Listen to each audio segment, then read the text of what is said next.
नमस्कार, KP news के 9 बजे के बुलेटिन में आपका स्वागत है। मैं अश्विनी आपके साथ। आइए एक नजर डालते हैं आज की सुर्खियों पर। शशि पाटिल चौधरी आजाद उम्मीदवार के रूप में अपना नामांकन 13 अप्रैल को दाखिल करेंगे। कर्नाटक भाजपा के वरिष्ठ नेता ईश्वरप्पा ने चुनावी राजनीति से संन्यास लिया। डिग्री महत्वपूर्ण नहीं, यह झूठे चुनावी हलफनामे की बात है, कांग्रेस सांसद शशि थरूर ने कहा। हासन के टिकट को लेकर एचडी कुमारस्वामी और भाई रेवन्ना के बीच जंग जारी है। शरद पवार पर जमकर बरसे कांग्रेस नेता पृथ्वीराज चौहान, बोले हाँ, हमने अडानी को टारगेट किया है। आपको राष्ट्रीय पार्टी का दर्जा मिलने के बाद अरविंद केजरीवाल का पहला संबोधन, जाने क्या कहा।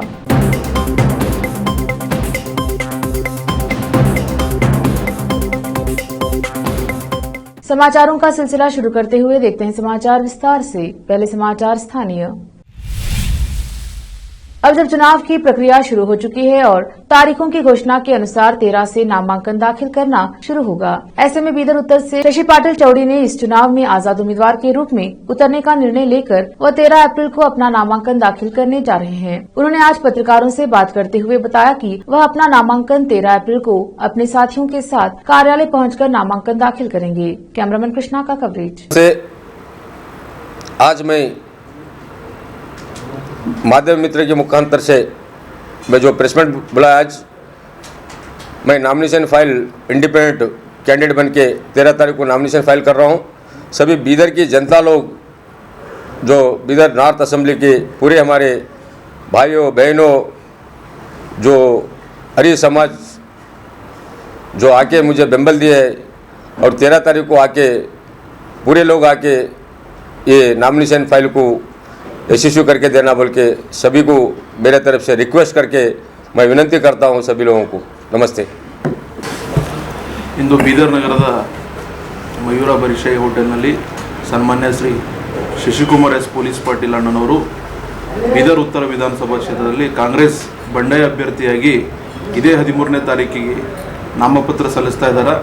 ಅದಕ್ಕೆ ಸಮಸ್ತ ಬೀದರ್ ಉತ್ತರ ವಿಧಾನಸಭಾ ಕ್ಷೇತ್ರದ ಮತಬಾಂಧವರು, ಸಹೋದರರು ಮತ್ತು ಎಲ್ಲ ಪ್ರಗತಿಪರ ಚಿಂತಕರು, ಹೋರಾಟಗಾರರು, ದಲಿತ ಸಂಘರ್ಷ ಸಮಿತಿ ಅಧ್ಯಕ್ಷರು ಮತ್ತು ಪದಾಧಿಕಾರಿಗಳು, ಕನ್ನಡ ಪರ ಸಂಘಟನೆ ಮುಖ್ಯಸ್ಥರು ಹಾಗೂ ಅನೇಕ ಬಂಧು ಮಿತ್ರರು ಈ ಒಂದು ನಾಮಪತ್ರ ಸಲ್ಲಿಕೆಯಲ್ಲಿ ಭಾಗವಹಿಸಿ ಈ ಒಂದು ನಾಮಪತ್ರ ಸಲ್ಲಿಕೆ ಕಾರ್ಯಕ್ರಮ ಅತಿ ಅದ್ಧೂರಿಯಾಗಿ ಯಶಸ್ವಿ ಮಾಡಿಕೊಡ್ಬೇಕಂದು ನಾವು ಶಶಿಕುಮಾರ್ ಎಸ್ ಪೊಲೀಸ್ ಪಾಟೀಲ್ ಅಣ್ಣನವರ ಒಂದು ನೇತೃತ್ವದಲ್ಲಿ ಬಹಳಷ್ಟು ದೊಡ್ಡ ಪ್ರಮಾಣದಲ್ಲಿ ನಾವು ನಾಮಪತ್ರ ಸಲ್ಲಿಸ್ತಾ ಇದ್ದೀವಿ। ಅದಕ್ಕೆ ಸಹಸ್ರ ಸಂಖ್ಯೆಯಲ್ಲಿ ಬಂದು ಈ ಒಂದು ಕಾರ್ಯಕ್ರಮ ಯಶಸ್ಸು ಮಾಡಿಕೊಡ್ಬೇಕಂತ ಹೇಳ್ಕೊಂಡು ನಾವು ಮನವಿ ಮಾಡ್ತಾ ಇದ್ದೀವಿ। स्वामीदास कैंपेन बीदर। और वैसा ही इनका नॉमिनेशन फाइल शशि पाटिल साहब का 13 तारीख के दिन बीदर में यहाँ से भवानी टेम्पल, अंबेडकर सर्कल, तहसील बसवेश्वर सर्कल, तहसील जाके डीसी ऑफिस फाइल करने वाले हैं।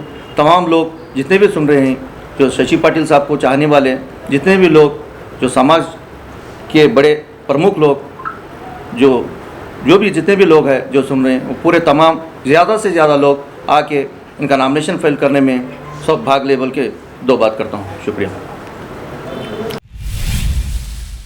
लेते हैं छोटा सा ब्रेक, जल्द लौटेंगे ब्रेक के बाद।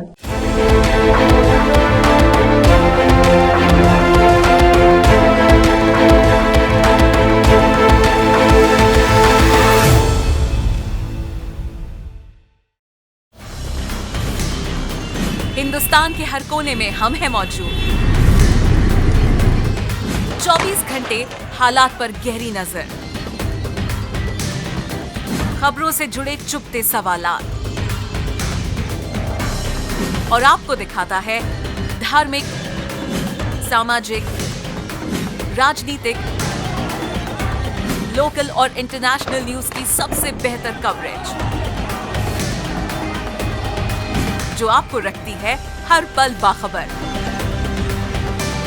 देश और दुनिया भर की खबर के लिए देखते रहें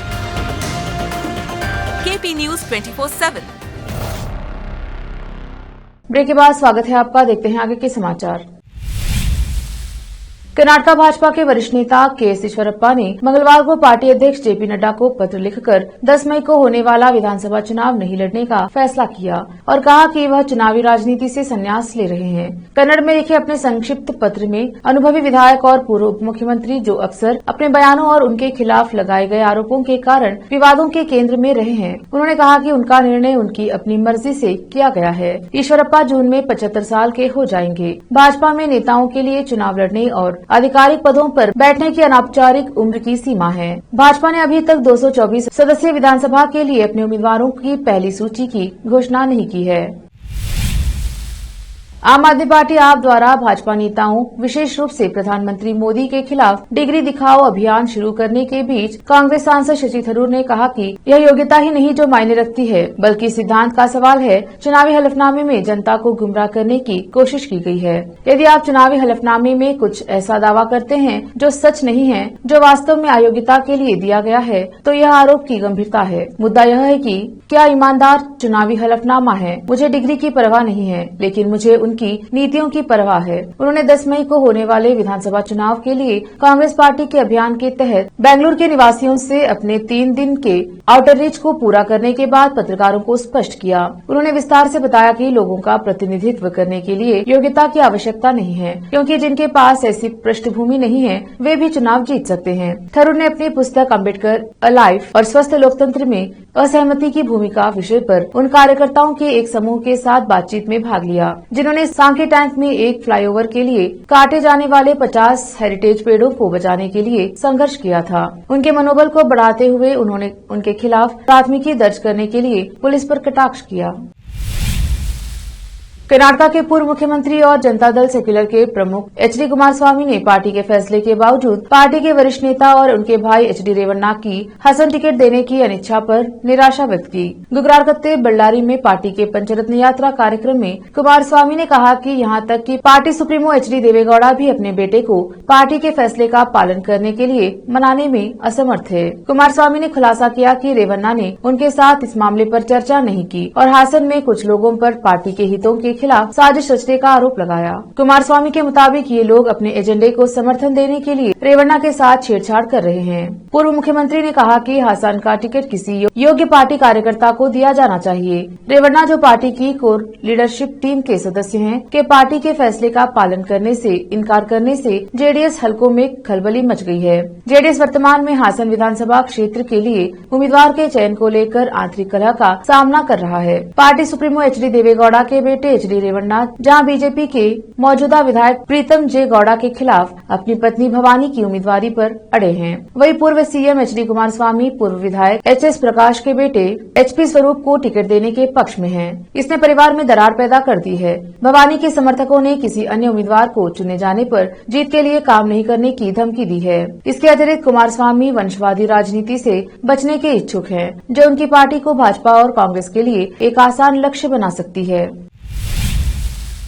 दूध और दही की आपूर्ति के लिए अमूल डेयरी के कर्नाटक के बाजार में प्रवेश करने को लेकर चल रही बहस थमने का नाम नहीं ले रही है। जब पहले केंद्रीय सहकारिता मंत्री अमित शाह ने दिसंबर 2022 में मंड्या में एक मेगा डेयरी के उद्घाटन के दौरान एक चौंकाने वाली टिप्पणी की कि अमूल डेयरी और कर्नाटक मिल्क फेडरेशन केएमएफ एक साथ काम करेंगे, तो बयान ने लोगों के बीच घबराहट पैदा कर दी। केएमएफ और उसके प्रतिष्ठित ब्रांड नंदिनी पर अमूल डेयरी के कर्नाटक बाजार में प्रवेश निहितार्थ के बारे में सार्वजनिक और राजनीतिक दलों मक्खन, पनीर, आइसक्रीम आदि सहित अमूल के डेयरी उत्पाद पहले से ही कर्नाटक में बेचे जा रहे हैं, लेकिन केएमएफ राज्य में ब्रांड नाम नंदिनी के तहत दूध और दही का सबसे बड़ा आपूर्तिकर्ता है। भारत में 22 राज्य दुग्ध सहकारी समितियां हैं और जबकि अमूल डेयरी देश की सबसे बड़ी डेयरी उत्पादक है, केएमएफ दूसरी सबसे बड़ी है।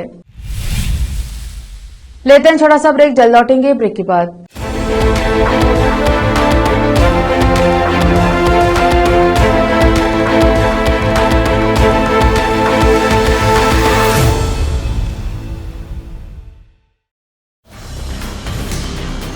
हिंदुस्तान के हर कोने में हम हैं मौजूद। 24 घंटे हालात पर गहरी नजर, खबरों से जुड़े चुपते सवालात और आपको दिखाता है धार्मिक, सामाजिक, राजनीतिक, लोकल और इंटरनेशनल न्यूज की सबसे बेहतर कवरेज, जो आपको रखती है हर पल बाखबर। देश और दुनिया भर की खबर के लिए देखते रहें केपी न्यूज 24/7। ब्रेक के बाद स्वागत है आपका। देखते हैं आगे के समाचार।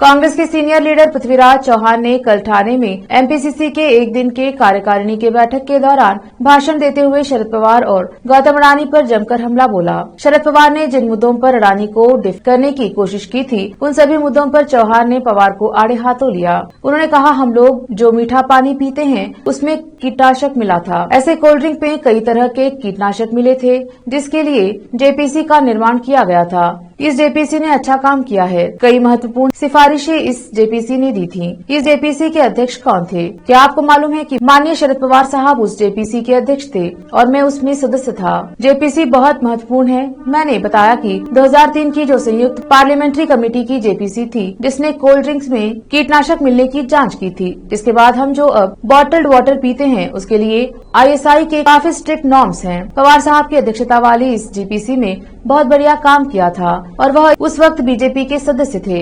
ऐसा तो मुझे नहीं लगता है। अध्यक्ष किसे भी बनाओ, लेकिन सत्य को ढूंढना चाहिए। हमारी अभी जो मांग है जेपीसी होना चाहिए, इसमें मतभेद हो सकता है। कोई कह सकता है कि जेपीसी का कोई उपयोग नहीं है, लेकिन मुझे जो बात खटकी, जेपीसी नहीं चाहिए। अडानी ने कुछ नहीं किया, उसको किसी ने टारगेट किया। ऐसा जो इंटरव्यू आया है वह भी ऐसे चैनल में जिसका मालिक अडानी है।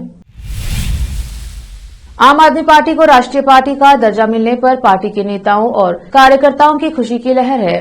इस मौके पर पार्टी के राष्ट्रीय संयोजक अरविंद केजरीवाल ने दिल्ली स्थित पार्टी दफ्तर में कार्यकर्ताओं को संबोधित किया। अरविंद केजरीवाल ने कहा कि ऊपर वाला कुछ कराना चाह रहा है, हमारी तो कुछ भी औकात नहीं, कहां से कहां पहुंचा दिया। इसका मतलब है कि ऊपर वाला देश के लिए हमसे कुछ तो कराना चाह रहा है। अरविंद केजरीवाल ने कहा कि इस खुशी के मौके पर मनीष सिसोदिया और सत्येंद्र जैन की बड़ी याद आ रही है। वो दोनों भी होते तो इस खुशी को 4 चांद लग जाते।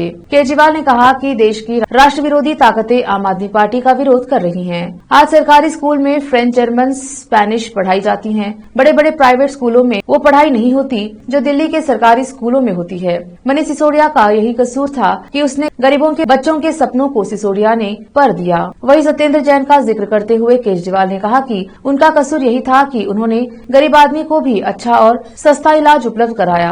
राष्ट्र विरोधी ताकतों ने उन्हें जेल में डाल दिया, लेकिन ये लोग भगत सिंह के चेले हैं। राष्ट्रीय स्वयंसेवक संघ RSS के नाम पर सोशल मीडिया पर वायरल हो रही चिट्ठी को संघ की ओर से फर्जी करार दिया गया है। विश्व संवाद केंद्र ने इस तरह की चिट्ठी को वायरल करने से बचने का आह्वान किया है। कहा गया है कि राष्ट्रीय स्वयंसेवक संघ को बदनाम करने के लिए अराजक तत्वों का एक असफल प्रयास है। सोशल मीडिया के विभिन्न माध्यमों से संघ के लेटर हेड पर सरसंघ चालक के नाम झूठा पत्र वायरल किया जा रहा है। सोशल मीडिया पर 2-3 दिनों से चिट्ठी वायरल हो रही है। राष्ट्रीय स्वयंसेवक संघ के लेटर हेड पर लिखी चिट्ठी में संघ के लोगों का इस्तेमाल किया गया है। इससे पहले भी सरसंघ चालक के नाम की एक चिट्ठी वायरल हुई है। 2022 में उस चिट्ठी को लेकर संघ ने चुनाव आयोग से शिकायत की थी। इन दिनों वायरल हो रही चिट्ठी के बारे में विश्व संवाद केंद्र की वेबसाइट पर लिखा गया है कि यह संघ को बदनाम करने का प्रयास है। इस तरह के पत्र को शेयर और फॉरवर्ड करने से बचे, पुलिस पूछताछ से बचे, जिम्मेदार नागरिक बने, संघ के आधिकारिक पेज को फॉलो करें। साथ ही साइबर क्राइम को लेकर अलर्ट रहने की सलाह भी दी गई है।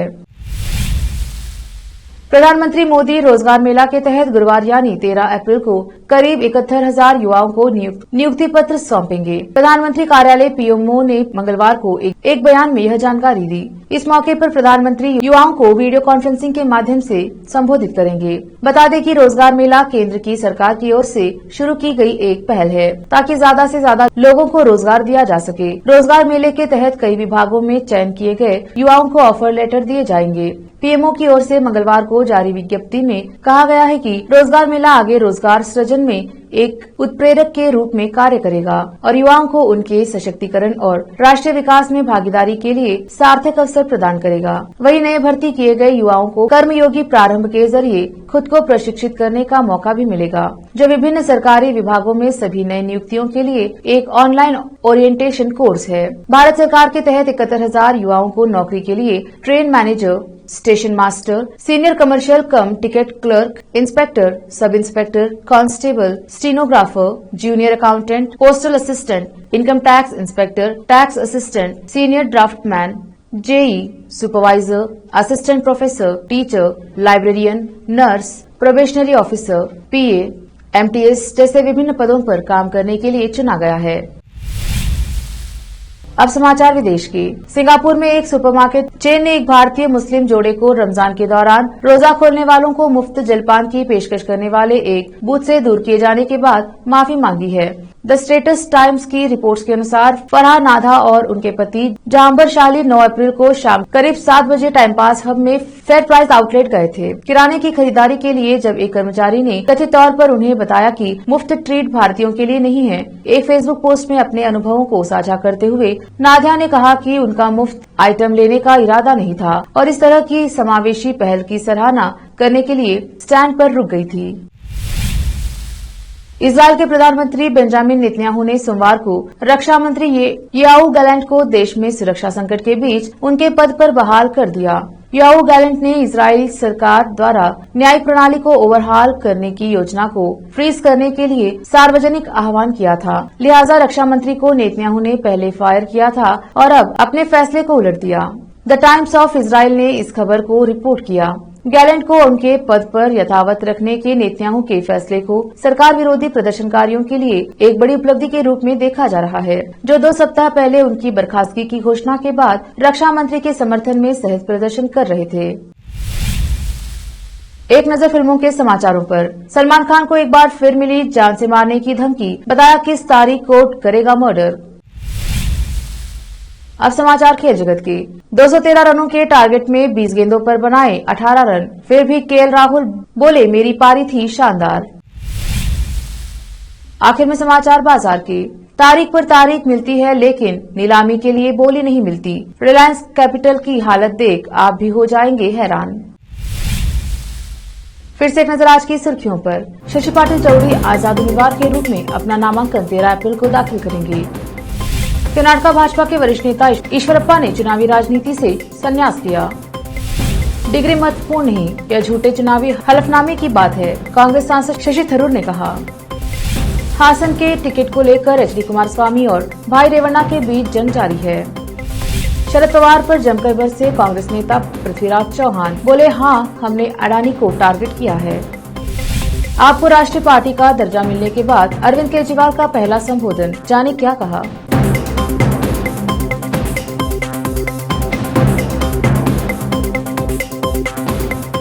केपी न्यूज के 9 बजे के बुलेटिन में आज इतना ही। देखते रहिए केपी न्यूज 24/7। धन्यवाद।